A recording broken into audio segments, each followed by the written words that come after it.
वहीं खबर है कि रूस के राष्ट्रपति व्लादिमीर पुतिन फिर सोवियत संघ बनाने के प्लान पर तेजी से आगे बढ़ रहे हैं और ऐसा इसलिए क्योंकि जंग के दौरान रूस की तरफ से जो टैंक, ट्रक और बख्तरबंद गाड़ियां यूक्रेन में तबाही मचाने के लिए भेजी जा रही हैं, उन पर सोवियत संघ का झंडा लगा है।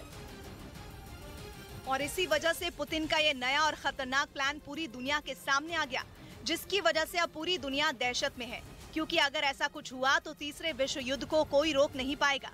इसके बाद तो दुनिया में ऐसी तबाही मचेगी जो पहले कभी नहीं मची थी। पुतिन अपने इस खतरनाक प्लान पर काम कर रहे हैं। इसके सबूत के तौर पर एक वीडियो भी सामने आया।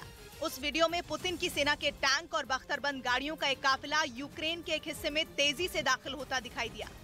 इन टैंकों और बख्तरबंद गाड़ियों पर रूस के हमले का प्रतीक बन चुके Z और V के निशान बने थे। लेकिन सबसे बड़ी बात यह कि इन पर रूस की जगह सोवियत संघ का झंडा भी लहरा रहा था।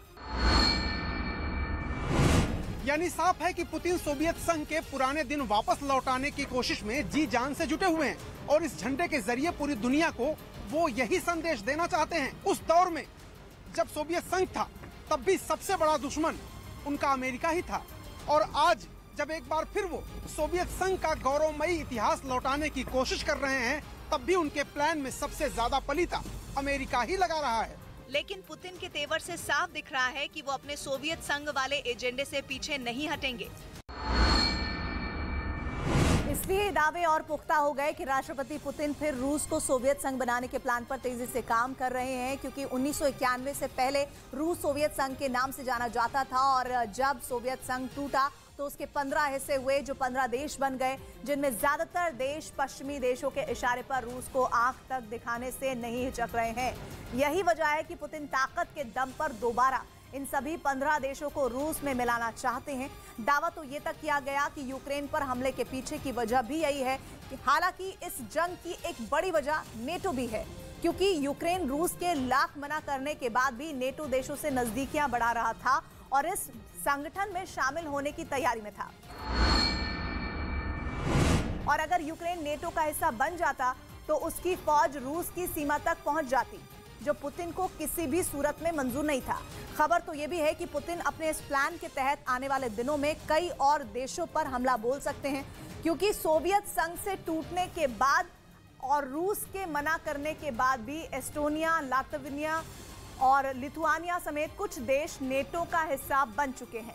यही नहीं, फिनलैंड और स्वीडन भी रूस की धमकियों के बावजूद नेटो में शामिल होने के लिए कदम बढ़ा चुके हैं, जिसके बाद रूस ने फिनलैंड की सीमा पर अपनी सेना तैनात कर दी है, जो ये इशारा कर रहा है कि आने वाले दिनों में पुतिन इन देशों पर हमला कर सकते हैं।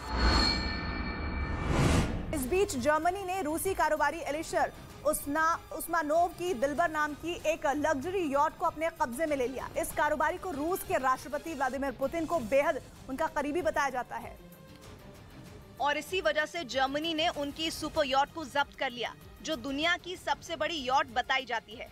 इसे पुतिन के करीबी अरबपति कारोबारी एलिशर उस्मानोव के लिए एक और बड़ा झटका माना जा रहा है, क्योंकि रूस के यूक्रेन पर हमले के तुरंत बाद ही अमेरिका समेत कई देशों ने रूसी कारोबारियों की संपत्ति जब्त करने का फरमान सुनाया था, जिसके तहत जंग शुरू होने के 4 दिन बाद ही एलिशर उस्मानोव पर कड़े आर्थिक प्रतिबंध लगा दिए गए थे और अब जर्मनी के हैम्बर्ग शहर में उनकी आलीशान यॉट को भी जब्त कर लिया गया,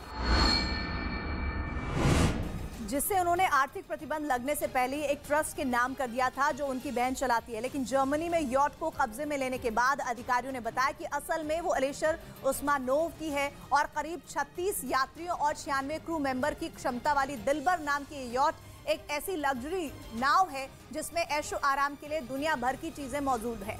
बताया गया कि दुनिया की चौथी सबसे बड़ी ये यॉट 512 फीट लंबी है, जिस पर 2 हेलीपैड बने हैं।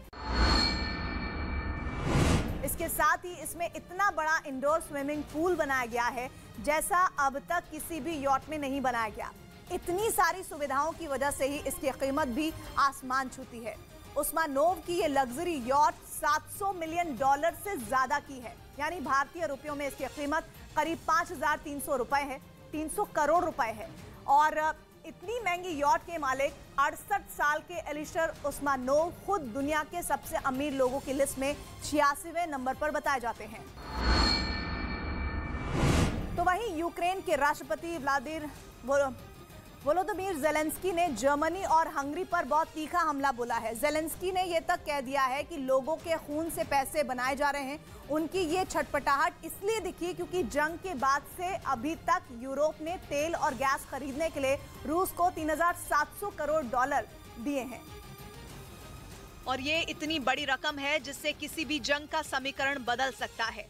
रूस से तेल और गैस के इंपोर्ट पर बैन का प्रस्ताव यूरोपियन यूनियन के सामने जंग की शुरुआत में ही लाया गया था, लेकिन दावा यह है कि जर्मनी और हंगरी ने वीटो का इस्तेमाल किया और प्रस्ताव पास नहीं होने दिया।